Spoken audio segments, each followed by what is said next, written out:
So మనం entry యాప్లో అన్ని టెట్ కమ్ డిఎస్సికి సంబంధించిన అన్ని మెటీరియల్స్, అన్ని వీడియోస్ కింద ప్రతిదాని కింద నోట్స్ అలా ఉన్నాయి. సో అంతేకాకుండా ఎంట్రీ యాప్లో గోల్డ్ ప్యాక్ ద్వారా ఇప్పుడు టెట్కి తక్కువ టైం ఉంది కాబట్టి ఈ 50 డేస్లో మొత్తం కవర్ అయ్యేలా, 50 డేస్లో మొత్తం సబ్జెక్ట్ సిలబస్ కవర్ అయ్యేలా ఒక షెడ్యూల్ ఇస్తాము. అండ్ దీన్నే ఇంటెన్సివ్ బ్యాచ్గా మనము రెడీ చేసుకున్నాము, టెట్ ఇంటెన్సివ్ బ్యాచ్ అని. సో దీంట్లో మనం ఏం చేస్తున్నామంటే టెట్లో ఉండేటువంటి మొత్తం కంటెంట్ని, సిలబస్ని ఈ 50 డేస్లో కవర్ అయ్యేలాగా షెడ్యూల్ చేసుకొని డైలీ ఒక షెడ్యూల్ వైజ్గా ప్రిపేర్ చేస్తూ 2 రోజులకోసారి ఎగ్జామ్స్ కండక్ట్ చేస్తూ రోజు ఒక జూమ్ లైవ్ సెషన్ ద్వారా మీ డౌట్స్ అన్ని క్లారిఫై చేస్తూ మనం టెట్కి ఎక్కువ మార్కులు వచ్చేలా ప్రిపేర్ చేపిస్తున్నాం. కాబట్టి ఎవరైనా ఇంకా ఇంట్రెస్ట్ ఉండి తీసుకోలేని వాళ్ళు ఉంటే ఈ కొద్ది రోజుల్లో ఈ 2-3 డేస్లో తీసేసుకుంటే కనుక మీరు ఈజీగా ప్రిపరేషన్ స్టార్ట్ చేయొచ్చు. అండ్ బిగినింగ్ లెవెల్లో ఉన్న వాళ్ళు కూడా నేను ఇంకా స్టార్ట్ చేయలేదు, ఏమైనా ప్రాబ్లం అవుతుందా అనే టెన్షన్ పడకండి. ఎందుకంటే టెట్ అనేది చాలా క్వాలిఫై ఎగ్జామ్, సింపుల్ ఎగ్జామ్ కాబట్టి అనవసరంగా టెన్షన్ పడి వచ్చే మార్కులను కూడా రాకుండా చేసుకోవద్దు. రైట్, ఇంకా ఏంటంటే మనం ప్రతిరోజు ఒక జూమ్ క్లాసెస్లో ఇంపార్టెంట్ టాపిక్సే చెప్తాం కాబట్టి ఆ ఇంపార్టెంట్ టాపిక్స్ కవర్ చేసుకున్నా మనం ఎక్కువగానే స్కోర్ చేసుకోవచ్చు. అండ్ ఏ విధంగా బిట్స్ అడుగుతున్నాడు ఏంటి అనేది మనం ప్రతి క్లాస్లో ప్రతి ఒక్క రోజు మేము చెప్తూనే ఉంటాం, మేము ఏం చదవాలి ఏం చదవకూడదు అని చెప్పేసి. దాని తర్వాత డిఎస్సి కూడా మేము ప్రిపేర్ చేపిస్తుంటాం. కాబట్టి ఎవరైనా సరే ఈసారి ఖచ్చితంగా జాబ్ రావాలి అని అనుకునే వాళ్ళు, టెట్లో మంచి మార్కులు రావాలి అనుకునే వాళ్ళు ఆ ఎంట్రీ యాప్ ద్వారా ప్రిపేర్ అయ్యి ఈ టెట్ 50 డేస్ బ్యాచ్ కానీ, ఏపీ వాళ్ళు అయితే 100 డేస్ బ్యాచ్లో కానీ జాయిన్ అయ్యి మీ ప్రిపరేషన్ స్టార్ట్ చేసినట్టయితే ఈజీగా టెట్లో ఎక్కువ మార్కులు తెచ్చుకొని అండ్ డిఎస్సిలో ఎక్కువ మార్కులు సాధించగలుగుతారు. రైట్, అంతేకాకుండా సో టెట్ టీఎస్ వాళ్ళకైతే ఈ 2-3 డేస్లోనే మనము ఈ 50 డేస్ ప్లాన్ కూడా క్లోజ్ చేయడం జరుగుతుంది. దాని తర్వాత ఏపీ వాళ్ళకైతే ఇంకా అడ్మిషన్స్ అంటే తీసుకుంటూనే ఉంటాము. ఈ టీఎస్ వాళ్ళని మాత్రం ఈ మంత్ ఎండ్ లోపే మనం క్లోజ్ చేస్తాం. ఆ తర్వాత మీరు తీసుకున్న తక్కువ టైం ఉంటుంది కాబట్టి మేము చెప్పలేము కాబట్టి సో ఈ మంత్ ఎండ్ లోపు ఎవరు తీసుకోవాలనుకున్నా తీసేసుకోండి. సో ప్రిపరేషన్ స్టార్ట్ చేయండి. అండ్ దాంతోపాటుగా ఇప్పుడు చెప్పబోయే మ్యాథ్స్ ఇంపార్టెంట్ బిట్స్ కూడా మీరు ఒకసారి చూసుకోండి. మరి టెట్లో మ్యాథ్స్ గురించి చూసుకుంటే మ్యాథ్స్లో 24 మార్కులు కంటెంట్, 6 మార్కులు మెథడ్ అని మనకు తెలుసు. మరి ఈ 24 మార్కుల్లో 24 మార్క్స్లో పేపర్ 1 వాళ్ళకి, పేపర్ 2 వాళ్ళకైతే పేపర్ 1 వాళ్ళకి ఉండే కంటెంట్ ఏంటి, పేపర్ 2 వాళ్ళకి ఉండే కంటెంట్ ఏంటి అని మనం చూసుకుంటే దాని తర్వాత కొన్ని ఇంపార్టెంట్ బిట్స్ కూడా మనం ఈ క్లాస్లో చూద్దాం. రైట్, మరి పేపర్ 1 వాళ్ళకి కావచ్చు, పేపర్ 2 వాళ్ళకి కావచ్చు, అందరికీ కామన్గా ఉండే ఒకే ఒక యూనిట్ ఏంటి సార్ అంటే సంఖ్యా వ్యవస్థ. ఈ సంఖ్యా వ్యవస్థలో పేపర్ 2 వాళ్ళకి లాస్ట్లో సంవర్గమానాలు అనే ఒక టాపిక్ ఎక్స్ట్రాగా యాడ్ అవుతుంది. Okay, logarithms. సో ఆ లాగరిథమ్స్ కాకుండా మిగతా ఉన్న కంటెంట్ అంతా పేపర్ 1 వాళ్ళకిను, పేపర్ 2 వాళ్ళకు సేమ్. మరి దీని నుంచి ఎన్ని మార్కులు అడుగుతాడు సార్ అంటే 4 నుంచి 5 మార్కులు అయితే అడగడానికి ఆస్కారం ఉంటుంది. మరి ఈ 4 నుంచి 5 మార్కుల్లో మనకి ఇచ్చేటువంటి టాపిక్స్ ఏంటి సార్ అని మనం కనుక చూసుకున్నట్టయితే మెయిన్గా మనకి ఈ సంఖ్యా వ్యవస్థలు తెలవాల్సింది ఏంటి సార్ అంటే హిందూ అరబిక్ సంఖ్యామానానికి, ఆంగ్ల సంఖ్యామానానికి ఉన్నటువంటి డిఫరెన్స్ ఏంటి, దాని తర్వాత భాజనీయత సూత్రాలు కావచ్చు, లేకపోతే రోమన్ సంజ్ఞలు కావచ్చు, నెక్స్ట్ దాని తర్వాత ప్రధాన సంఖ్యలు, సంయుక్త సంఖ్యలు, కారణాంకాలు, నెక్స్ట్ వర్గము, వర్గమూలము, ఘనము, ఘనమూలము, నెక్స్ట్ కనుక చూసుకుంటే భిన్నాలు అనే టాపిక్ ఇవన్నీ దీంట్లో ఉంటాయి. బట్ ఇవన్నీ చూసుకున్నప్పటికీను భిన్నాలు కావచ్చు, దశాంశ భిన్నాల నుంచి సపరేట్గానే ప్రతిసారి బిట్స్ అడుగుతున్నాడు. 1 నుంచి 2 మార్కులు సార్. దేని నుంచి సార్? భిన్నాలు అనే టాపిక్ నుంచి సపరేట్గా బిట్స్ అడగడం జరుగుతుంది 1 or 2 మార్క్స్. సో టెట్లో అయితే సో మరి భిన్నాలు, సంఖ్యా వ్యవస్థలో భిన్నాలు పార్ట్, బట్ సపరేట్గా 1 నుంచి 2 మార్కులు అడగడానికి ఆస్కారం ఉంది. మరి సంఖ్యా వ్యవస్థ కానీ దాని తర్వాత మనకు చూసుకోవాల్సింది వ్యాపార గణితం అంటున్నాం, లేదంటే అంకగణితము అంటాము, లేదంటే ఇంగ్లీష్లో అయితే ఆర్థమెటిక్ అంటాము. మరి వ్యాపార గణితం దీన్ని అయితే నెంబర్ సిస్టమ్ అంటుంటాము. నెంబర్ సిస్టమ్ ఇది ఫ్రాక్షన్స్ అని ఇంగ్లీష్లో అంటుంటాము. సో దీంట్లో వ్యాపార గణితము అని రాస్తున్నాను నేను. వ్యాపార గణితము అన్న, అంక గణితము అన్న, తర్వాత చూసుకుంటే ఇంగ్లీష్లో ఆర్థమెటిక్ అన్న సేమ్. సో దీని నుంచి అయితే ఖచ్చితంగా ఒక 3 నుంచి 4 మార్కులు అయితే ఆస్కారం ఉంటుంది. మరి దీంట్లో అడిగేటువంటి టాపిక్స్ ఏంటి అని మనం కనుక చూసుకున్నట్టయితే నిష్పత్తి అనుపాతము, ఆ నిష్పత్తి అనుపాతంలో విలోమానుపాతము, అనులోమానుపాతం అని ఉంటాయని మనకు తెలుసు. సో అంతేకాకుండా పర్సంటేజెస్, శాతాలు కావచ్చు, నెక్స్ట్ ప్రాఫిట్ అండ్ లాస్, లాభ నష్టాలు కావచ్చు, బారు వడ్డీ చక్రవడ్డీ కావచ్చు, కాలము దూరము పని కావచ్చు, ఇట్లాంటి టాపిక్స్ అన్నీ దేంట్లో భాగంగా అడుగుతాడు సార్ అంటే వ్యాపార గణితంలో ఉండేటువంటి అంశాలు. సో దాంట్లో మనం ఖచ్చితంగా చూసుకోవాల్సిన అంశాలు ఏంటి? నిష్పత్తి అనుపాతం చూసుకోవాలి టెట్లో అయితే, లాభ నష్టాలు చూసుకోవాలి, పర్సంటేజెస్ చూసుకోవాలి శాతాలు. దాంతోపాటుగా ఈ బారు వడ్డీ చక్రవడ్డీ నుంచి టెట్లో అయితే తక్కువగానే అడుగుతాడు, డిఎస్సిలో ఎక్కువగా అడగడానికి ఆస్కారం ఉంటుంది. సో దాంట్లో ఎక్కువగా అయితే మనం చూసుకోవాల్సింది కాలం దూరం పని కావచ్చు లేదా కాలం పని కావచ్చు, అవి కొంచెం డిఫరెన్స్గా ఉంటుంది. సో దాని తర్వాత పడవలు ప్రవాహాలు కావచ్చు, రైళ్లు కావచ్చు. రైళ్లు దీంట్లో టెట్లో కూడా అడుగుతాడు, కాకపోతే పడవలు ప్రవాహాలు రైళ్లు ఇంకా డెప్త్గా అడగడానికి ఆస్కారం ఉండేది డిఎస్సిలో. సో ఇవి వ్యాపార గణితంలో చూసుకుంటే. మరి దాని తర్వాత చూసుకుంటే క్షేత్రమితి అంటున్నాను సార్. క్షేత్రమితి లేదా వైశాల్యాలు అంటాం కదా, మెన్సురేషన్. ఈ మెన్సురేషన్లో కూడా 3 మార్కులు వచ్చే అవకాశం ఉంటుంది, 3 మార్క్స్. ఓకేనా? సో ఈ 3 మార్క్స్కి అడిగితే చూసుకున్నట్టయితే మనకు 2D ఆబ్జెక్ట్స్ 3D ఆబ్జెక్ట్స్ అని ఉంటాయి. వైశాల్యం అంటే ఏంటి, చుట్టుకొలత అంటే ఏంటి, దాంట్లో 2D ఆబ్జెక్ట్స్ ఏంటి, 3D ఆబ్జెక్ట్స్ ఏంటి. 2D ఆబ్జెక్ట్కు వైశాల్యము అండ్ చుట్టుకొలత అని తీసుకుంటాము. మరి 3D ఆబ్జెక్ట్స్ అయితే ఏం తీసుకుంటాం సార్ అంటే ఘనపరిమాణము, నెక్స్ట్ ప్రక్కతల వైశాల్యము, సంపూర్ణతల వైశాల్యము. ఈ 5 ఫార్ములాలు కనుక మనకు వచ్చి ఉంటే దాంట్లో క్షేత్రమితిలో ఉన్నటువంటి ప్రాబ్లమ్స్ అన్నీ మనం క్లియర్గా చేయగలము. ఓకేనా? దేంట్లో సార్ ఈ 5 ఫార్ములాస్ రావాలి ప్రతి దానికి. త్రిభుజం కావచ్చు, చతురస్రం కావచ్చు, దీర్ఘ చతురస్రం కావచ్చు, వృత్తానికి కావచ్చు. నెక్స్ట్ 3Dలో అయితే ఘనము, దీర్ఘఘనము, శంకువు, వీటన్నిటికీ ఉండేటువంటి ఫార్ములాస్ మనకు ఖచ్చితంగా రావాలి. దీంట్లో కూడా ఖచ్చితంగా 3 నుంచి 4 వరకు అయితే అడగడానికి ఆస్కారం ఉంటుంది. సో నేను మార్కులు మెయిన్గా చెప్పట్లేదు, దాంట్లో ఇంపార్టెంట్ ఏంటి అనేది మనం చూసుకుంటున్నాము. నెక్స్ట్ కనుక చూసుకుంటే క్షేత్రమితి తర్వాత ఉండేటువంటి టాపిక్ రేఖాగణితం సార్, జామెట్రీ. ఈ రేఖాగణితంలో కూడా 3 నుంచి 4 బిట్స్ రావడానికి ఆస్కారం ఉంటుంది. దీంట్లో ఇంట్రడక్షన్ పార్ట్ చూసుకోవాలి. దాని తర్వాత ప్రాపర్టీస్ చూసుకోవాలి. దాని తర్వాత త్రిభుజ ధర్మాలు కావచ్చు, త్రిభుజం రకాలు కావచ్చు, త్రిభుజ కోణాలు కావచ్చు, అట్లాగే చతుర్భుజాల రకాలు, చతుర్భుజాల కోణాలు, చతుర్భుజాల ధర్మాలు. నెక్స్ట్ సిమెట్రీ లైన్స్ ఉంటాయి కదా సార్, ఆ సిమెట్రీ లైన్స్ వాటన్నిటిపైన బిట్స్ రావడానికి ఆస్కారం ఉండేది ఈ రేఖాగణితం నుంచి. సో అవి కూడా మనం చూసుకోవాల్సిన అవసరం ఉంది. సో సంఖ్యా వ్యవస్థ అయిపోయింది, వ్యాపార గణితము, క్షేత్ర గణితము, నెక్స్ట్ రేఖాగణితం అయిపోయింది. నెక్స్ట్ కనుక చూసుకుంటే బీజగణితం సార్, బీజగణితము అంటున్నాం. ఓకేనా? బీజగణితము.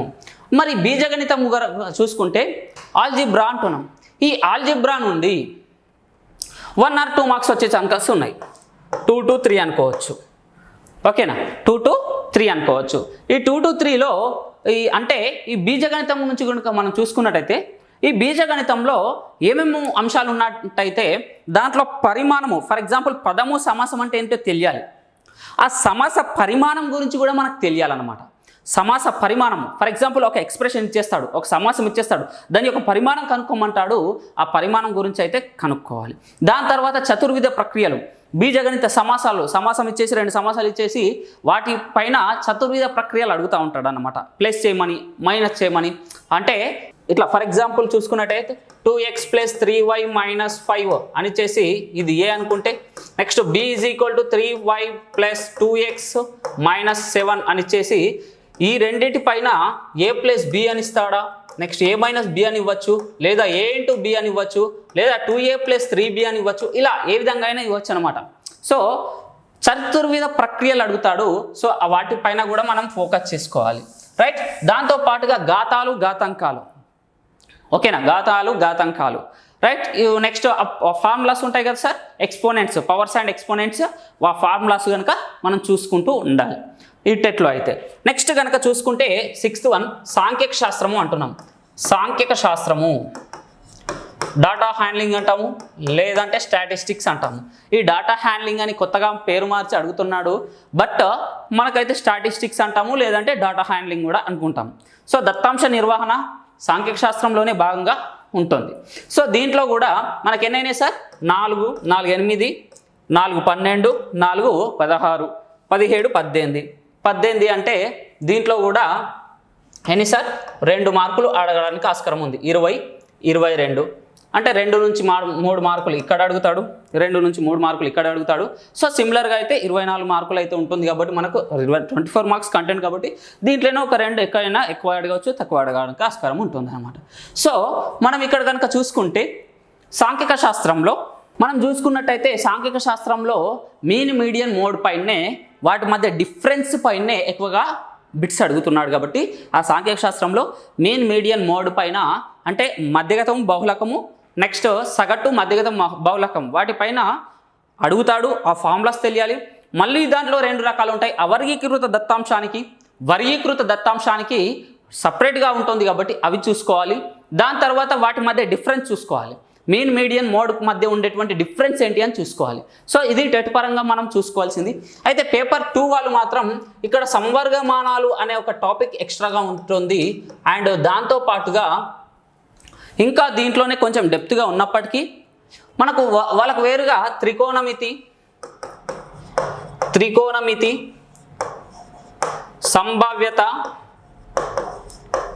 సంభావ్యత నెక్స్ట్ నిరూపక రేఖా గణితము అని కోఆర్డినేట్ జామెట్రీ నిరూపక రేఖా గణితము అంటున్నాం. నెక్స్ట్ ప్రమేయాలు కావచ్చు, సమితులు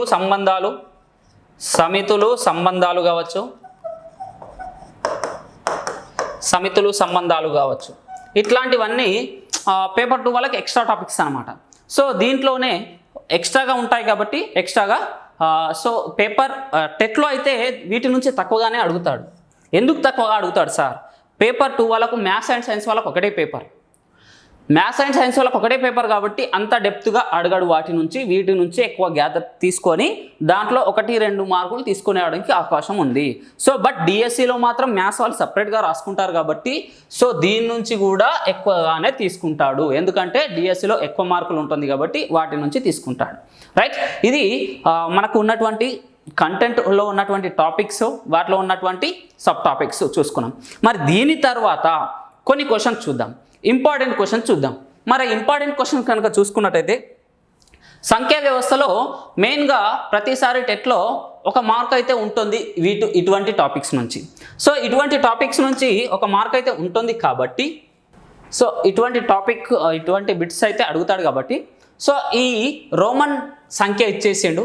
ఈ రోమన్ సంఖ్య యొక్క విలువ ఎంత అని అడుగుతాడు. సో దానికంటే ముందు మనకు కొన్ని తెలియాలి సార్. మనకు ఇట్లా ఉంటుంది, ఇది 1 అంటాం, ఓకేనా, 1 అంటాం. సో ఇట్లా 2 పెట్టుకుంటే ఇది 2 అని తెలుస్తూ ఇది 3 అని రాసుకుంటాము. నెక్స్ట్ 4ను ఇలా 4 సార్లు రాయం సార్, ఎందుకంటే దీని తర్వాత 4 తర్వాత వచ్చేది 5ను ఇలా రాసుకుంటాం కాబట్టి దీనికంటే ముందు ఉన్నటువంటి 3ను ఇలా రాసుకున్నప్పటికీను 4ను మాత్రం 1 ఇలా పెట్టి ఇలా రాసుకుంటాం, 4 అంటాం. సో దీంట్లో ఫస్ట్ మెయిన్గా చూసుకున్నట్టయితే మనకు 1 అనేది అవసరము. తర్వాత 5ను ఇలా రాసుకుంటాము. నెక్స్ట్ 10 ఇలా ఉంటుంది ఎక్స్ లాగా. నెక్స్ట్ 10 తర్వాత 50 అవసరము. 50 అంటే ఎల్ అంటాము. నెక్స్ట్ సి అంటే 100. నెక్స్ట్ డి అంటే 500. నెక్స్ట్ ఎం అంటే 1000 సార్. ఇవి మనకు అవసరము, ఓకేనా, ఇవి మనకు అవసరము. దీంట్లో ఏ విధంగా మనం చూసుకోవాలి అంటే వీటి తర్వాత ఫర్ ఎగ్జాంపుల్ ఈ 10 తర్వాత 5 కానీ 6 ఏదైనా 1 కానీ ఇట్లా పెడితే ప్లస్ అని అర్థము. ఫర్ ఎగ్జాంపుల్ ఇది ఉన్నది, ఇది చూసుకున్నాము. ఇది చూసుకున్న తర్వాత ఒకసారి ఈ నెంబర్ని క్యాలిక్యులేట్ చేద్దాం. ఎం అంటే ఎంత సార్? 1000 సార్. ప్లస్ సి అంటే సార్ 100 సార్. ప్లస్ డి అంటే ఎంత సార్? 500 సార్. ప్లస్ ఎక్స్ అంటే ఎంత sir? 10 sir. Plus 10 sir. Plus L అంటే 50. ప్లస్ ఐ అంటే 1 ప్లస్ ఎక్స్ అంటే 10. సో ఎంత అయింది సార్? ఇక్కడ 1011 అంటే ఇది 1600 ప్లస్ 60 ప్లస్ 11 అంటే ఎంత అవుతుంది? ఇక్కడ 1600 60 11. సో 1600 ప్లస్ 60 ప్లస్ 11 అంటే 1672 71 అవుతుంది, అంతేగా. సో బట్ ఇక్కడ ఆప్షన్లో లేదు, ఓకేనా? మరి 16, 69 ఉంది కదా, ఇది తీసుకోవచ్చా అని చాలామందికి డౌట్. సో ఇలా కాదండి, ఇది చేయాల్సింది ఎలాగంటే m అంటే 1000 ప్లస్ ఇక్కడ సికి డికి ముందు ఉంది సి అనేది. సో ఇలా పెద్ద నెంబర్స్కి ఈ పెద్ద నెంబర్స్ తర్వాత చిన్న నెంబర్ సి కానీ ఎల్ కానీ 10 కానీ ఇట్లా 5 కానీ వస్తే ఇది ప్లస్ చేయమని అర్థము. దానికంటే ముందు ఇలా డి కానీ ఈ సి కానీ ఎల్ కానీ ఎక్స్ కానీ వి కానీ ఐ కానీ వస్తే మైనస్ చేయమని అర్థం గుర్తుపెట్టుకోవాలి. ఏదైనా ఒక పెద్ద నెంబర్కి ముందు చిన్న నెంబర్ రోమన్ సిగ్నల్లో ఉన్నటువంటి చిన్న నెంబర్ వస్తే మైనస్ చేయాలి అని, దాని తర్వాత పెద్ద నెంబర్ వస్తే ప్లస్ చేయాలని గుర్తుపెట్టుకోండి. ఫర్ ఎగ్జాంపుల్ రైట్, ఇక్కడ 1000 ఉంది. సో ఈ డి కంటే ముందు సి ఉంది కాబట్టి అది ఎక్కడ సార్? డి అంటే 500, 500లో నుంచి 100 తీసేస్తే 400 అని అర్థము గుర్తుపెట్టుకోండి. సో నెక్స్ట్ ఈ ఎక్స్ఎల్ అని ఉంది, ఇట్లా ఎక్స్ఎల్ అని ఉంది లేదా ఎల్ఎక్స్ అని ఉంటే ఇదేమో 60 అవుతుంది, ఇదేమో 40 అవుతుంది. ఎందుకు సార్ అంటే దీనికంటే పెద్ద నెంబర్ 50 కాబట్టి ఈ 50కి ముందు ఉంటే మైనస్ చేయమని, ఈ 50కి తర్వాత ఉంటే ప్లస్ చేయమని అర్థము గుర్తుపెట్టుకోండి. సో ఇక్కడ మనకేమవుతుంది సార్ నెక్స్ట్? సో ఎక్స్ఎల్ అంటే 40 అవుతుంది అక్కడ. ఓకేనా? 40 అవుతుంది. సో దాని తర్వాత ఎంత ఉంది సార్? 1 × 10 1 అండ్ ఎక్స్ ఉంది, ఐఎక్స్ ఉంది. సో ఇలా ఉంటే 9 అని అర్థము, లేదా ఎక్స్ తర్వాత 1 ఉంటే ఐ ఉంటే 11 అని అర్థము. సో ఇది గుర్తుపెట్టుకోవాలి. సో ఇక్కడ ఎంత అని అర్థము? 9. సో 1000 1449. సో 1449 అనేది ఆన్సర్ అవుతుంది, డి అనేది ఆన్సర్ అవుతుంది అని గుర్తుపెట్టుకోవాలి. సో ఏదైనా సరే ఒక రోమన్ సంఖ్యలకు ముందు గనక ఇటు సైడ్ ఉన్నటువంటి నెంబర్స్ ఈ వస్తే ప్లస్ తీసుకుంటాము, దానికంటే ముందు ఉన్నటువంటి చిన్న నెంబర్స్ వస్తే మైనస్ తీసుకుంటాము అని గుర్తుపెట్టుకోవాలి. ఒక రోమన్ సంఖ్యకు ముందు చిన్న నెంబర్స్ వస్తే ప్లస్ తీసుకుంటాము, వెనకాల వస్తే మైనస్ తీసుకుంటాము. దాంట్లో కూడా కొన్ని రూల్స్ ఉంటాయని గుర్తుపెట్టుకోండి. రైట్, ఇది ఫస్ట్ క్వశ్చన్. నెక్స్ట్ కనుక చూసుకుంటే ఇది ఇంకొక క్వశ్చన్ చూసుకుంటే సంఖ్య వ్యవస్థలో ఒక 3 అంకెల సంఖ్య 4a3 అన్నాడు. సో ఆ 4a3 రాసుకుంటాను. నెక్స్ట్ మరొక 3 అంకెల సంఖ్య 984 అన్నాడు కాబట్టి రాసుకుంటాను. వీటిని కలుపగా ఏర్పడు సంఖ్య 13b7 అన్నాడు. సో కలిపితే ఎంత వచ్చింది సార్? 13b7 అన్నాడు. సో ఇది క్వశ్చన్. అయితే ఈ 13b7 అనే సంఖ్య 11 చేత భాగించబడును. దేంతో భాగించబడును? 11 చేత భాగించబడును. అయినా a + b విలువ ఎంత అని అడిగిండు. సో ఇక్కడ మనకు చూసుకున్నట్టయితే 3 + 4 7 అని తెలుసు సార్. మరి 8 + a ఎంత సార్? b అని ఇచ్చిండు. 4 + 9 అయితే 13 అని తెలుసు. సో ఇక్కడ ఏందో తెలియదు. సో ఈ నెంబర్ అనేది 11 చేత భాగించబడును అన్నాడు కాబట్టి, సో 11 చేత భాగించబడును అంటే మనకు 11 యొక్క భాజనీయత సూత్రం తెలియాలి. సో దాంట్లో భాగంగా అడిగినటువంటి క్వశ్చనే ఈ క్వశ్చన్. సో 11 యొక్క భాజనీయత సూత్రము బేసి సంఖ్యలను బేసి నెంబర్స్ని, ఇక్కడ బేసి నెంబర్స్ ఏంటి సార్? 1 b అనేది బేసి నెంబర్స్. సో ఈక్వల్ ఏమైంది? సరిస్థానాలు 3 + 7 ఇలా సమంగా రాసుకుంటాం. రైట్, ఇప్పుడు b = 10 - 1, b = 9 అయింది. b = 9 అయింది. మరి ఇక్కడ చూసుకుంటే 4a3 984/13 b అనేది 9 కాబట్టి 97. సో ఇక్కడ 3 4 7 సార్, 7 వచ్చేసింది. సో 8కి ఎంత కలిపితే 1 వస్తుంది? 9 4 13 వచ్చేసింది. మరి 8కి ఎంత కలిపితే 1 వస్తుంది? 9 వస్తుంది సార్ అంటే 1 కలిపితే. మరి అప్పుడు ఏ ఏమవుతుంది సార్ అంటే a = 1 అవుతుంది కదా. a = 1 వచ్చింది. రైట్, a = 1 వచ్చింది. మరి a + b అన్నాడు కాబట్టి a + b = ఎంత సార్ అంటే a అనేది 1 సార్, b అనేది 9 సార్, = 10 సార్. ఆన్సర్ ఎంత సార్? 10 సార్. సో చూడగానే a 1 వచ్చేసింది, a విలువ పెట్టేయడము. తర్వాత b అని c అనేది 9 ఉంది, 9 పెట్టేయడం కాదు. సో మొత్తం క్వశ్చన్ చూసిన తర్వాత ఎంత ఉంది సార్ అంటే ఆన్సర్ 10 ఉంది కాబట్టి 10 అని పెట్టేసుకోవాలి. సో ఇట్లా కొంచెం లాజిక్గా, సో ఇక్కడ అడిగిన తర్వాత మళ్ళీ దీన్ని తీసుకెళ్ళి ఇట్లా చేసుకోవాలి. కొంచెం ఆలోచిస్తే ఈజీగా ఉంటుంది. రైట్, దీని తర్వాత కనుక చూసుకుంటే 2 సంఖ్యల కసాగు వాటి గసాబకు 45 రేట్లు అన్నాడు. ఓకేనా. సో వాటిలో ఒక సంఖ్య 125. సో సంఖ్య వ్యవస్థలో కసాగు గసాబాలు కూడా ఉంటాయి కాబట్టి దాంట్లో ఖచ్చితంగా ఒక బిట్ అయితే ఉంటుంది. కసాగు గసాబాల నుంచి ఒక బిట్ కాబట్టి అందులో మెయిన్గా ఇట్లాంటి మోడల్స్ అడుగుతాడు కాబట్టి ఇవి తీసుకున్నాం. సో వాటి గసాబాకు 45 రేట్లు, వాటిలో ఒక సంఖ్య 125. నెక్స్ట్ వాటి గసాబా మరియు కసాగుల మొత్తం 1150 అయినా రెండవ సంఖ్య ఎంత అని అడిగిండు. రైట్, మరి రెండవ సంఖ్య ఎంత అని అడిగిండు. సో ఇక్కడ మనకు తెలుసు సార్ ఏంటి అంటే రెండు సంఖ్యల కసాగు వాటి గసాబాకు 45 రేట్లు. సో ఇక్కడ నేను ఎల్ = x అనుకుంటా. ఎల్ అంటే ఏంటి సార్? కసాగు, LCM, least common multiple. So next గసాబా ఏంటి సార్? HCF అంటాం, హైయెస్ట్ కామన్ ఫ్యాక్టర్. సో ఈ చిన్న హెచ్ రాసుకుంటాను. HCF ఏమన్నాడు? 45 రేట్లు కాబట్టి దేనికి 45 రేట్లు? కసాగుకు 45 రేట్లు కాబట్టి 45x రాసుకున్నాం. రైట్, మరి 45 రేట్లు వాటిలో ఒక సంఖ్య ఇచ్చిండు, వాటిలో ఒక సంఖ్య ఇచ్చేసిండు, వాటి గసాబా మరియు కసాగుల మొత్తం ఇచ్చేసిండు. కసాగు ప్లస్ గసాబాల మొత్తము ఎంత సార్ అంటే L+H ఎంత ఇచ్చిండు సార్? 1150 ఇచ్చిండు. ఓకేనా, 1150 ఇచ్చిండు. సో ఈ 1150ని ఏం చేయొచ్చు అంటే ఎల్ అంటే ఎక్స్ సార్ ప్లస్ హెచ్ అంటే 45x sir. So that is equal to 1150 కాబట్టి సో ఇక్కడ 45x². సో 45 ప్లస్ ఎక్స్ కాబట్టి 46x వస్తుంది కాబట్టి సో ఈ 46x ఈజ్ ఈక్వల్ టు 1150 అవుతుంది. సో ఇక్కడ మనం చూసుకుంటే x ఈజ్ ఈక్వల్ టు ఎంత రాసుకోవచ్చు? 1150/46 అని రాస్తాం. సో ఇక్కడ చూసుకుంటే x విలువ ఎంత? x విలువ ఈజ్ ఈక్వల్ టు 46 చేసిండు. సో 2 23లా తీసుకుంటాను. నెక్స్ట్ 2 5ల 10 సార్, ఇంకా ఒకటి ఉంటుంది 15, 2 7ల 14, ఒకటి ఉంటుంది 2 5ల 10. రైట్, ఇక్కడ చూసుకుంటే మళ్ళీ 23తో డైరెక్ట్గా క్యాన్సిల్ చేస్తాను.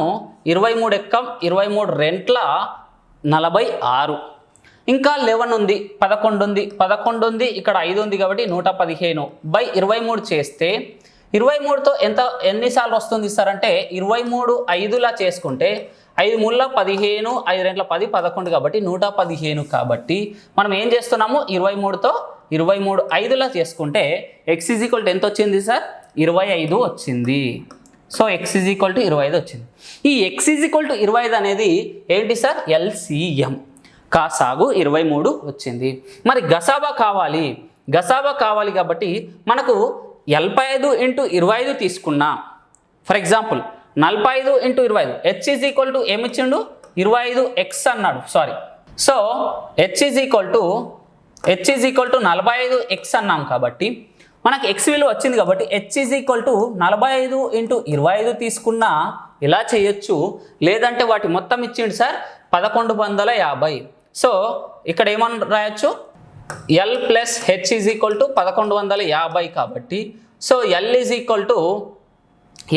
ఎంత వచ్చింది మనకు?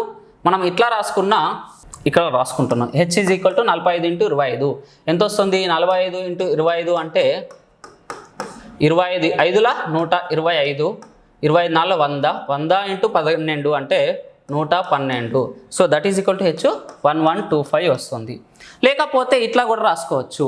ఎలా రాసుకోవచ్చు అనేది మనం చూసుకున్నట్టయితే ఓవరాల్గా మనకు ఎంత ఇచ్చిండు అని చూసుకుంటే 1150 ఇచ్చిండు.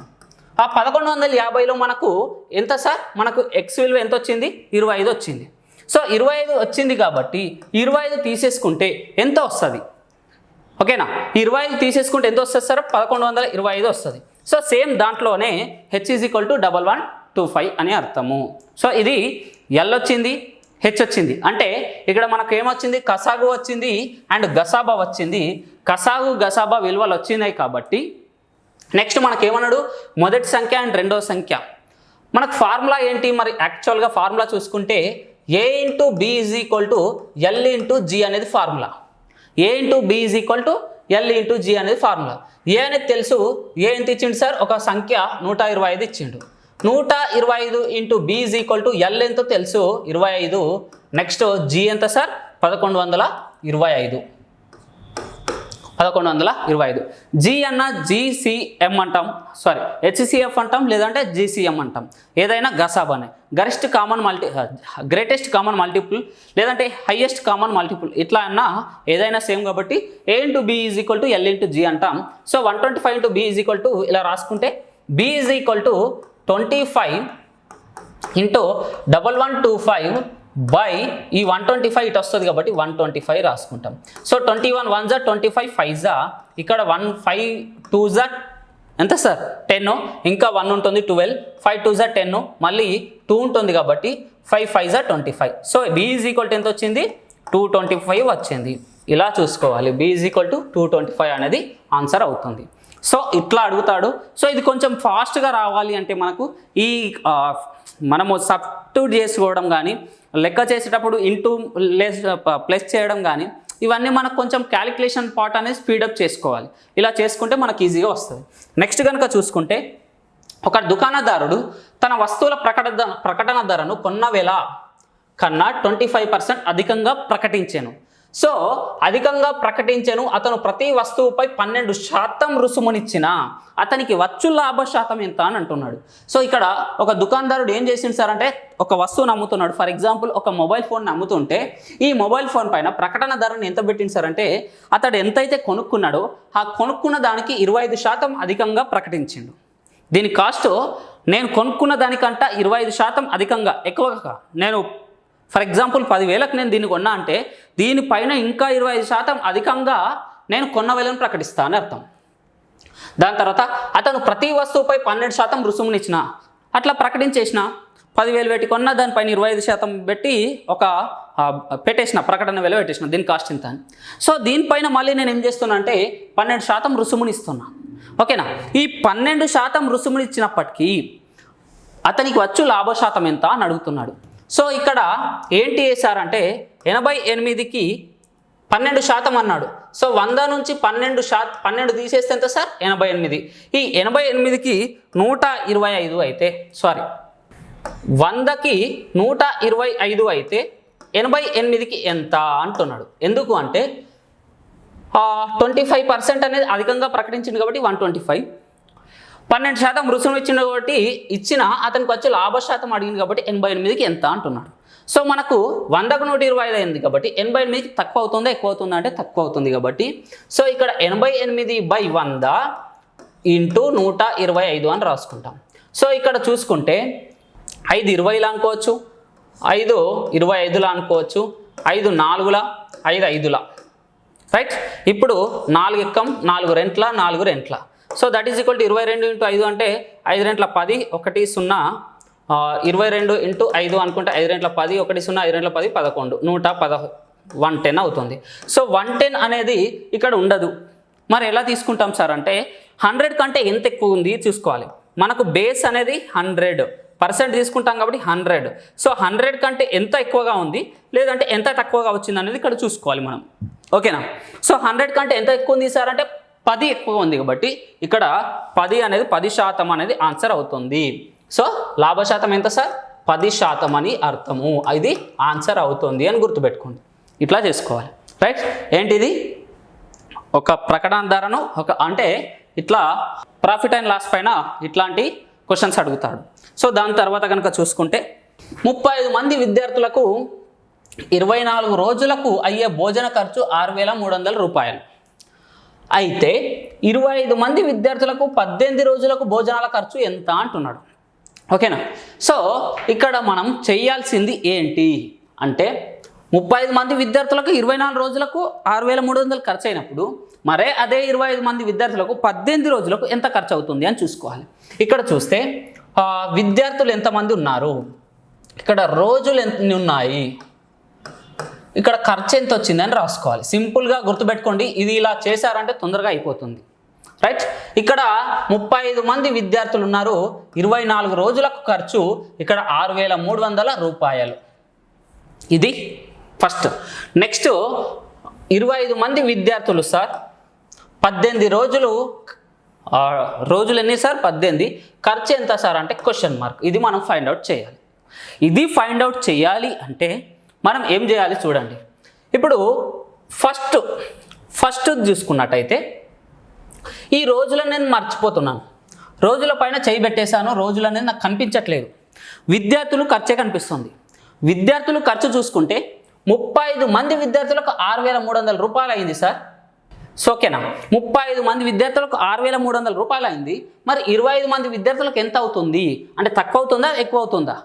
35 మందికి 6,300 అయింది. మరి 25 మందికి ఎంత అవుతుంది? తక్కువ అవుతుంది. సో తక్కువ బై ఎక్కువ, 25/35 ఇంటూ, సో 24 రోజులకు 6,300 అయింది. ఇది మర్చిపోతాను నేను, విద్యార్థులు మర్చిపోతాను, రోజులు ఖర్చు చూసుకుంటాను. 24 రోజులకు 6,300 అయింది. 18 రోజులకు ఎంత అవుతుంది? తక్కువ అవుతుందా ఎక్కువ అవుతుందా? సో తక్కువ అవుతుంది కాబట్టి సో మనము 18/24 ఇంటూ 6,300 అని రాసుకుంటాం. ఇది మనం రాసుకోవాలి. దీని తర్వాత క్యాలిక్యులేట్ చేసుకుంటాం. ఇప్పుడు చూడండి, 5 5 5 7 35, రైట్. నెక్స్ట్ కనుక చూసుకుంటే 7 ఎక్కం 7 9, ఓకేనా. సో 7 1 7 9. నెక్స్ట్ కనుక చూసుకుంటే ఇక్కడ ఇంకా ఏముంది సార్ అంటే 3 6 18, 3 7 21, 3 8 24, రైట్.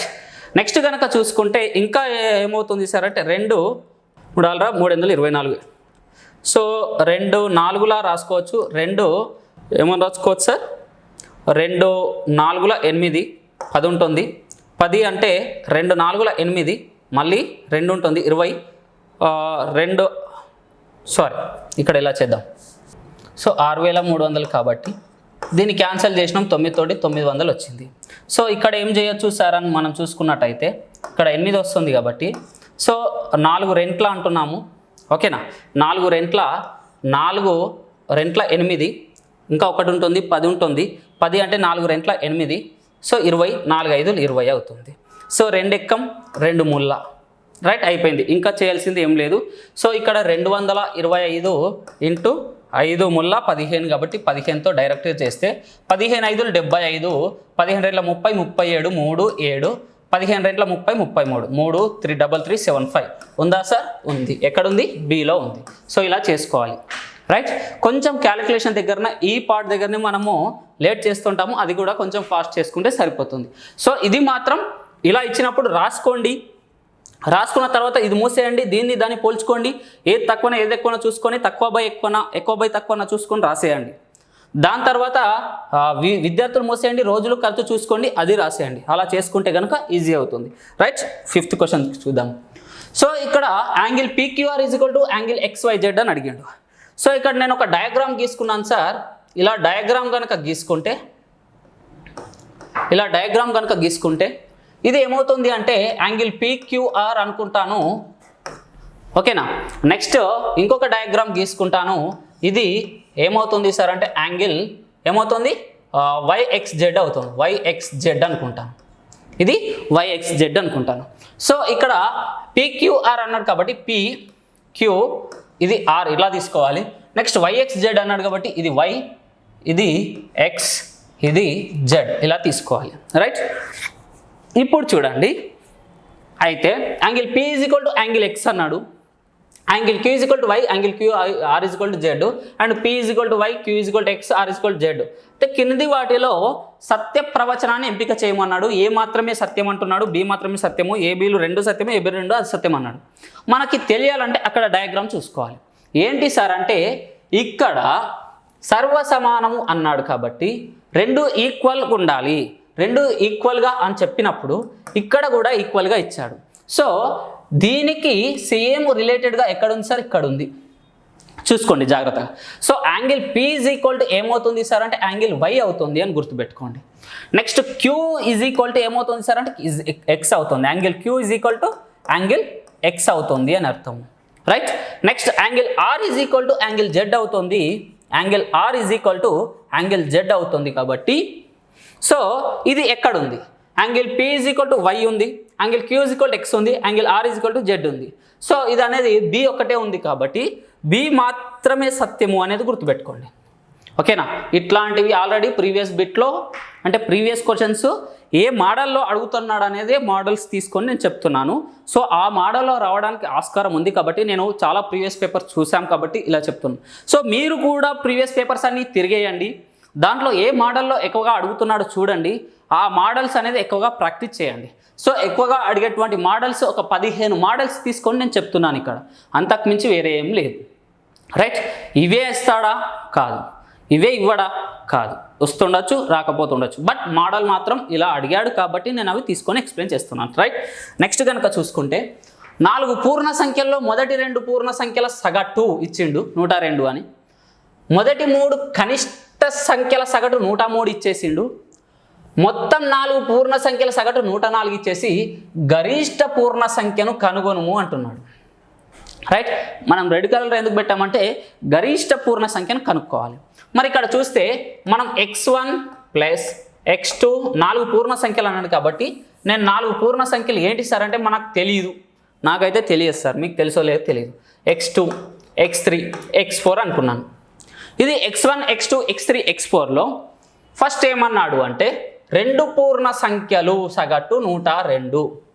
ఓకేనా, 2 పూర్ణ సంఖ్యల సగటు 102, x1 plus x2 by 2 is equal to 102 ఇచ్చిండు. అప్పుడు ఏమవుతుంది సార్ ఇది? So that is equal to x1 plus x2 is equal to 102 into 2 అంటే 2 4 0 2 ఎకం 2 204 అయింది. రైట్, మరి ఇప్పుడు గనక చూసుకుంటే మళ్ళీ ఏమన్నాడు, మొదటి 3 కనిష్ట సంఖ్యల సగటు 103 అని ఇచ్చిండు. మొదటి 3 కనిష్ట సంఖ్యల సగటు 103 ఇచ్చిండు కాబట్టి x1 plus x2 plus x3 by 3 is equal to 103. అప్పుడు ఏమవుతుంది సార్ అంటే x1 plus x2 plus x3 is equal to 103 into 3 అంటే 3 3 9 0 3 ఎకం 3 309 అయింది. మరి నెక్స్ట్ కనుక చూసుకుంటే 4 పూర్ణ సంఖ్యల సగటు 104 ఇచ్చేసిండు. x1 plus x2 plus x3 plus x4 by 4 is equal to 104 ఇచ్చిండు. So that is equal to ఏమవుతుంది సార్ అంటే 104 బై 4 అంటే x1 plus, so that is equal to ఏమవుతుంది సార్ అంటే ఇక్కడ x1 plus x2 plus x3 plus x4 is equal to 4 4 16. So ఇక్కడ మనం రాసుకుంటే 104 ఇంటూ 4 రాసుకుంటే 4 16 4 0 0 1 4 ఎకం 4 కాబట్టి 416 అవుతుంది. 4 4 16 ఉంటున్నాం 1 6 4 0 0 కాబట్టి 1 4 ఎకం 4. సో 416 కాబట్టి 416 రాసుకున్నాం. ఇది క్వశ్చన్. నెక్స్ట్ మనకు అడిగింది ఏంటి సార్ అంటే అయినా గరిష్ట పూర్ణ సంఖ్యను కనుగొనమన్నాడు. సో ఇక్కడ మనం చూసుకుంటే x1 plus x2 plus x3 plus x4 is equal to మనకు ఎంత వచ్చింది? 416 వచ్చింది. 416. సో దాంట్లో గరిష్ట పూర్ణ సంఖ్య కనుక మనకు కావాలి అంటే ఏంటి సార్ అంటే x4 అవుతుంది. x4 అనేది గరిష్ట పూర్ణ సంఖ్య కదా సార్. మరి దానికంటే ముందు ఉన్న 3 పూర్ణ సంఖ్యల సగటు ఎంత వచ్చిందంటే మనకు ఆల్రెడీ ఇక్కడ చూసుకుంటే 309 వచ్చింది. So that is equal to 309 plus x4 is equal to ఏమవుతుంది? 416 అవుతుంది. x4 is equal to 416 minus 309 అంతే ఎంత అవుతుంది సార్ అంటే ఈ 16లోకి వెళ్ళి 9 పోతే ఎంత సార్? 7 వస్తుంది. 7. సో 4 నెక్స్ట్ 400 నుంచి 300 పోతే 100 ఉంటుంది కాబట్టి 107. 107 అనేది ఉంది సార్. ఇది ఇలా చూసుకోవాలి. రైట్, ఇట్లా చూసుకుంటే మనకు ఈజీగా ఉంటుంది. ఇట్లాంటి క్వశ్చన్స్ కూడా ఈ మోడల్లో అడిగాడు. దేంట్లో భాగంగా సాంఖ్యక శాస్త్రం అంటే దత్తాంశ నిర్వహణలో భాగంగా అడగవచ్చు, సాంఖ్యక శాస్త్రంలో భాగంగా అంటే ఆ రెండు ఒకటే, బట్ మనకు ఇప్పుడు దాని పేరు మార్చి డాటా హ్యాండ్లింగ్ దత్తాంశ నిర్వహణని ఇస్తున్నాడు కాబట్టి ఈ విధంగా అడుగుతాడు. సో 7 క్వశ్చన్స్ అయిపోయినాయి. 8th క్వశ్చన్ 3 4 5 5 8 అనే పూర్ణ సంఖ్యల సముదాయానికి 4 పూర్ణ సంఖ్యలు కలిపితే సగటు మధ్యగతం బహుళకం 1 చొప్పున పెరుగుతాయి. కొన్ని ఇచ్చిండు సార్ 3 4 5 5 8 అనే పూర్ణ సంఖ్యల సముదాయానికి 4 పూర్ణ సంఖ్యలు కలపాలన్నమాట.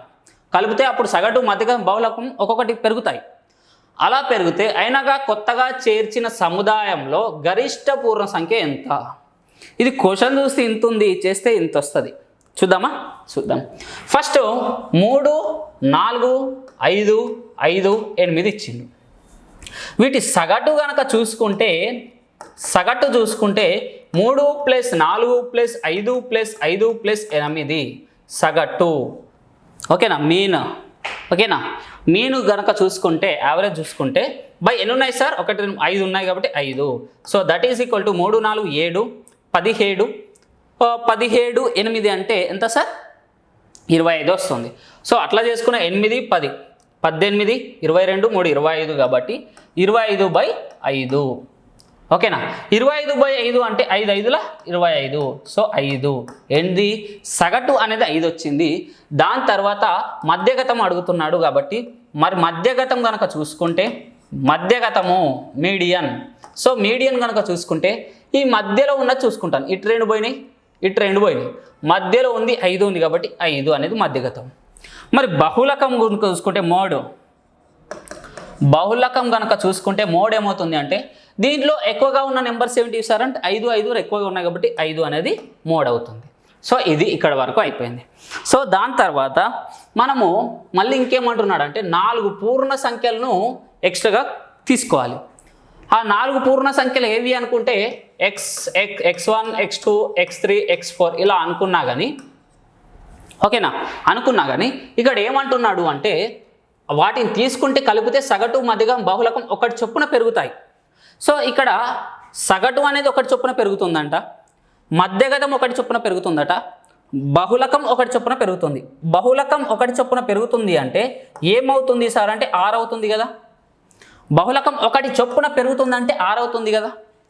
6 అవుతుందంటే 5లు 2 ఉన్నప్పుడు 6లు ఎన్ని ఉండాలి సార్, 5లు 2 ఉన్నాయి సార్, ఇక్కడ 6లు ఎన్ని ఉండాలి సార్, 3 ఉండాలి కదా. అప్పుడు 6 6 6 3 అయినాయి. ఇంకొకటి ఏందో తెలియదు, ఎక్స్ అనుకున్నాం. ఇవి 4 నెంబర్స్, 4 పూర్ణ సంఖ్యలు అన్నారు. సో వీటి మొత్తాన్ని మనం కనుక చూసుకుంటే ఇప్పుడు 3, సో ఇక్కడ 6 6 6 ఎక్స్ అనుకుంటాం. సో మనం మొత్తం కనుక చూసుకుంటే 3 + 4 + 5 + 5 + 8 సార్. నెక్స్ట్ 6 6 6 ఎక్స్ అవుతుంది. ఓకేనా, 6 6 6 ఎక్స్ అవుతుంది. సో సగటు కనుక చూసుకుంటే ఇక్కడ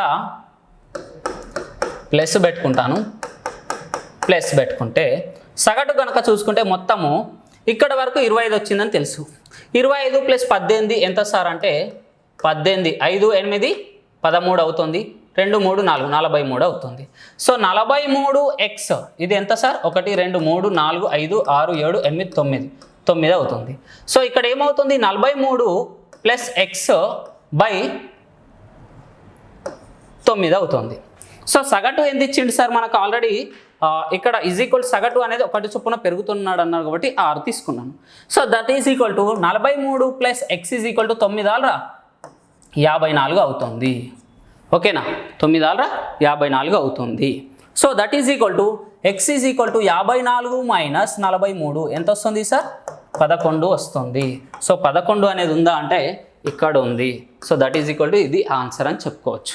రైట్, నెక్స్ట్ క్వశ్చన్ కనుక చూసుకుంటే రాసుల సగటు 27.5 అలా చేతిలో ఒక రాశి పొరపాటున 15కు బదులుగా -15గా లెక్కించబడింది, అయినా సరిగా సగటు ఎంత. ఇక్కడ క్వశ్చన్ మిస్టేక్ పడ్డది, మీరు గమనించారో లేదో. ఇక్కడ కొన్ని రాశుల సగటు ఎంత అంటే 10 రాశుల సగటు. ఓకేనా, 10 రాశుల సగటు 27.5 అలా చేతిలో ఒక రాశి పొరపాటున 15కు బదులుగా -15గా లెక్కించబడింది, అయినా సరిగా సగటు ఎంత అన్నాడు. అంటే ఇక్కడ ఏం జరుగుతుంది అంటే 10 రాశుల సగటును లెక్కిస్తున్నాడు, అది 27.5 వచ్చింది. ఆ 10 రాశుల సగటు లెక్కించేటప్పుడు మనము 10 నెంబర్స్ని తీసుకుంటాం. సో ఆ 10 నెంబర్స్లో ఒక నెంబర్ మిస్టేక్ అయింది. అది ఏంటి అంటే 15కు బదులుగా -15 వచ్చింది. 15కు బదులుగా -15 వచ్చింది. అయితే సరియాగు సగటు ఎంత అన్నాడు కాబట్టి మరి 10 రాశుల సగటు ఈజ్ ఈక్వల్ టు ఎంత వచ్చింది, 27.5 ఈజ్ ఈక్వల్ టు ఎంత సార్, 275 వస్తుంది. ఓకేనా, మరి ఈ 275 అనే నెంబర్కి ఏం మిస్టేక్ పడ్డది సార్ అంటే మైనస్ తీసేయాలి. ఏ నెంబర్ని, 15కు బదులుగా -15 పడ్డది కాబట్టి ఆ 15ను తీసేస్తాను. -15 దేనికి బదులుగా పడ్డది, -15 పడ్డది. సో అప్పుడు ఏమవుతుంది సార్ అంటే 275 మైనస్ ఇంటూ మైనస్ ప్లస్ కాబట్టి +30 అవుతుంది. So that is equal to 275 + 30 అంటే ఎంత అవుతుంది సార్ అంటే 275 30 5 7 3 10. సో 2 1 3 305 అవుతుంది. సో ఈ 305కి ఎన్ని రాశుల సగటు ఇది అంటే 10 రాశుల సగటు. ఈ ఈ 10 రాశుల సగటు కాబట్టి 305/10 తీసుకుంటే ఒక నెంబరు ఒక డివిజన్ చేస్తుంది కాబట్టి ఒక 0 ఉంది కాబట్టి ఒక 0 తర్వాత పాయింట్ పెట్టుకుంటాం 30.5 అవుతుంది. సో ఇలా తీసుకోవాలి. 30 పాయింట్ అనేది ఇక్కడ ఉంది కాబట్టి ఏ అనేది ఆన్సర్ అవుతుంది. ఇలా కనుక మనం చూసుకున్నట్టయితే అంటే ఇట్లా కూడా అడుగుతాడు. సో ఇది అడగడు, ఇంకా 27 పడవచ్చు, లేదా దీనికి బదులుగా -27 పడుతుంది అంటుండా, 35 పడుతుందా, -35 అట్లా అడుగుతాడు కాబట్టి సో దానికి ఉన్న డిఫరెన్స్ ఏంటి అనేది చూసుకొని మనము ప్రాబ్లం చేయాల్సి ఉంటుంది. సో నెక్స్ట్ క్వశ్చన్ కనుక చూసుకుంటే విభిన్న రాశుల సగటు 20. ఓకేనా, విభిన్న రాశుల సగటు 20 గరిష్టంగా ఉన్న 4 రాశులను 2/3 చొప్పున, ఇక్కడ మిస్టేక్ పడ్డది, ఇది పెను మార్చేస్తా.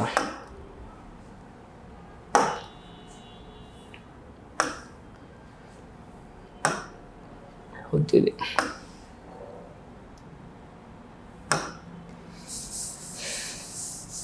సో ఇక్కడ 2/3 చొప్పున పెంచుతూ కనిష్టంగా ఉన్న 4 రాశులను 8/3 చొప్పున తగ్గించిన ఏర్పడు సగటు ఎంత అని అడుగుతున్నాడు.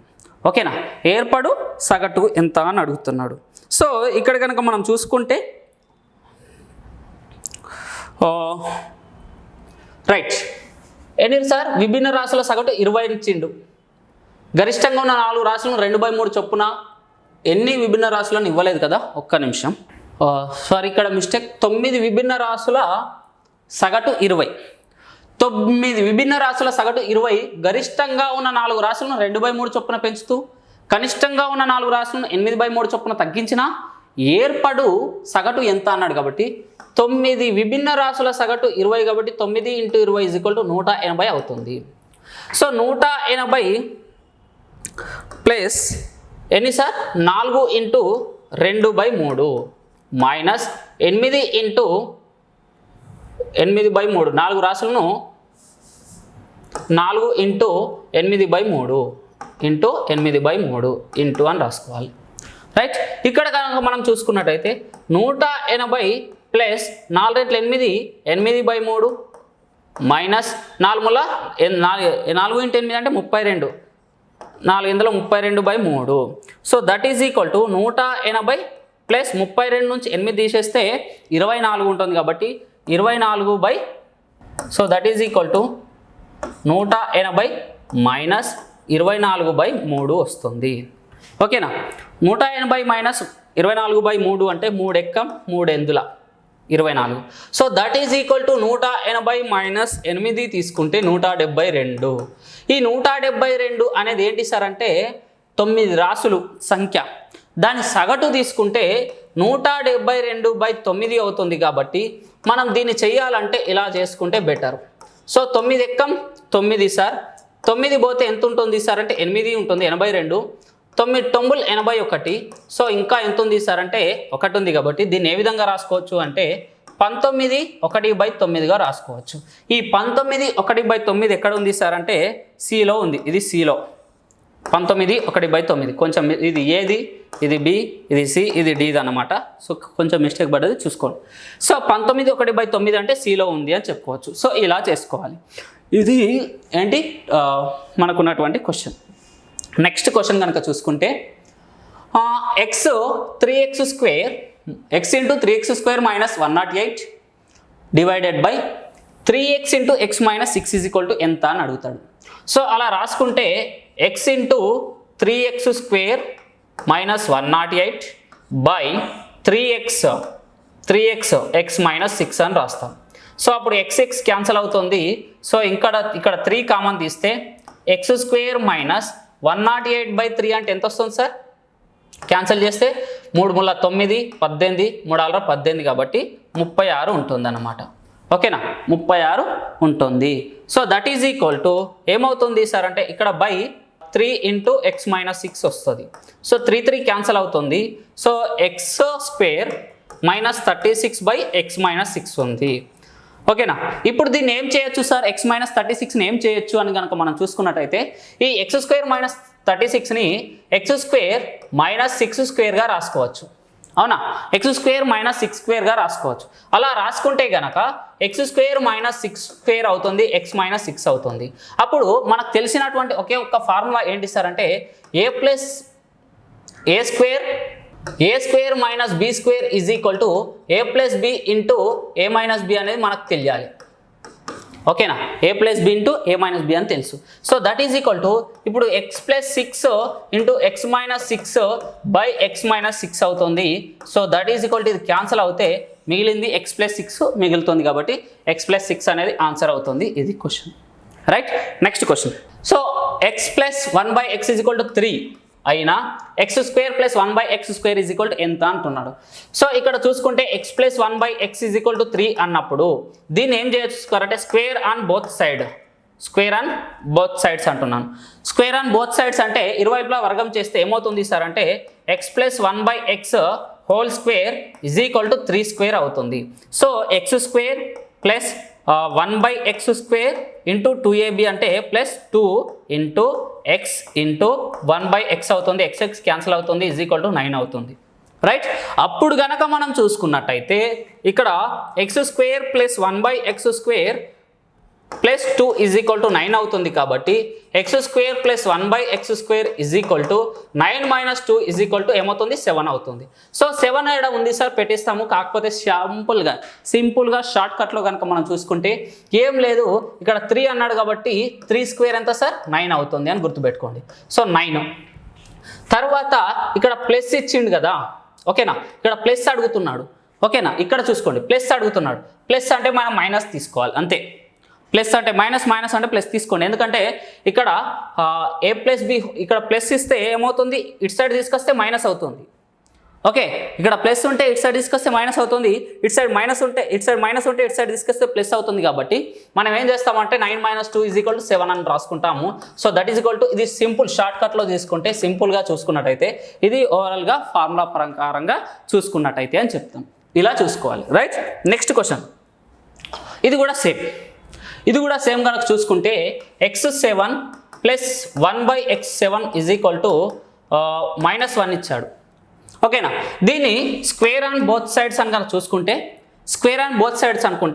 x7 plus 1 by x7 whole square is equal to -1 square అవుతుంది. సో ఇక్కడ కనుక మనం చూసుకుంటే x⁴ next plus 1 by x⁴ into plus 2 into 2 into x⁴ into 1 by x⁴. So ఇది క్యాన్సల్ అవుతుంది, ఈజ్ ఈక్వల్ టు -1 స్క్వేర్ అంటే ఏం మిగులుతుంది సార్ అంటే 1 మిగులుతుంది. సో ఇక్కడ +2 ఏమవుతుంది సార్ అంటే -2 అవుతుంది. కాబట్టి 1 మైనస్ 2 ఈజ్ ఈక్వల్ టు -1 అవుతుంది అని గుర్తుపెట్టుకోండి, -1 అవుతుంది. సో ఇక్కడ -1 అనేది ఇక్కడ ఉంది. సో అలా కాకుండా డైరెక్ట్గా నేను ఇందాక ఒకటి చెప్పాను కదా, ఇక్కడ మనకు -1 ఇచ్చాడు. సో -1 హోల్ స్క్వేర్, ఓకేనా, -1 హోల్ స్క్వేర్. నెక్స్ట్ కనుక చూసుకుంటే ఇక్కడ ప్లస్ ఉంది, మనం మైనస్ పెట్టుకోవాలి, ఓకేనా. మైనస్ దీంట్లో మైనస్ ఏం చేసుకోవచ్చు స్క్వేర్ అన్నాడు, స్క్వేర్ దీనికి ఏం తీసారు డిఫరెన్స్ అంటే స్క్వేర్ కాబట్టి 2 అని రాసుకుంటాం, ఓకేనా. So that is equal to ఏమవుతుంది 1 మైనస్ 2 ఈజ్ ఈక్వల్ టు -1 అవుతుంది. 1 మైనస్ 2 ఈజ్ ఈక్వల్ టు -1 అవుతుంది. ఇది షార్ట్ కట్ కనుక చూసుకుంటే, సింపుల్గా చూసుకున్నట్టయితే, రైట్. ఇట్లా చూసుకోవాలి. నెక్స్ట్ 3 సెంటీమీటర్లు 4 సెంటీమీటర్లు 5 సెంటీమీటర్లు అంచులు కలిగిన 3 ఘనాలను కరిగించి ఒక పెద్ద ఘనమును ఏర్పరిస్తే ఆ పెద్ద ఘనం యొక్క సంపూర్ణ తల వైశాల్యం ఎంత అంటున్నాడు, ఓకేనా. సో ఇక్కడ 3, 4, 5 అంచులు కలిగినటువంటి 3 ఘనాలను, సో 3 ఘనాలు అంటే v1 plus v2 plus v3, ఓకేనా, కరిగించి ఒక పెద్ద ఘనంగా తయారు చేస్తున్నాం. సో v4 అవుతుంది అప్పుడు. So v4 is equal to ఏమని రాసుకోవచ్చు, ఘనము a క్యూబ్ కాబట్టి a1 cube plus a2 cube plus a3 cube అవుతుంది. So that is equal to a1 cube అంటే ఎంత సార్ 3 క్యూబ్ అంటే 9 వస్తుంది, అంతేగా. 3 క్యూబ్ అంటే 9 కాదు 27 వస్తుంది. So that is equal to ఇక్కడ 3 క్యూబ్ అవుతుంది, ఇది 4 క్యూబ్, ఇది 5 క్యూబ్ అవుతుంది. సో 3 క్యూబ్ అంటే 3 ఇంటూ 3 ఇంటూ 3 కాబట్టి 3 3 9, 9 3 27 ప్లస్ 4 4 16, 16 4 64, అంతేగా.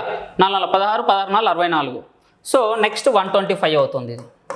So that is equal to ఇవి క్యాలిక్యులేట్ చేస్తే ఎంత వస్తుంది సార్ అంటే 125, 64, 27 కనుక చూసుకుంటే 7 4 11 5 16 next 6 2 8 2 10 11 1 2 216. So that is equal to 216. ఇది ఏంటి V1 అనేది ఉంది కదా, ఉంది, అదే పెడతామా, అదే పెడతాం, కానీ కాదు. సో ఇది ఏమవుతుంది అప్పుడు A4 క్యూబ్ కాబట్టి, ఓకేనా, పెద్ద గణం ఏర్పరిస్తే ఆ పెద్ద గణం యొక్క సంపూర్ణ తల వైశాల్యం కావాలి. అప్పుడు ఏ క్యూబ్ ఏమవుతుంది సార్ అంటే దీన్ని ఏమని రాసుకోవచ్చు, A4 cube is equal to 16 క్యూబ్గా రాసుకోవచ్చు మనం.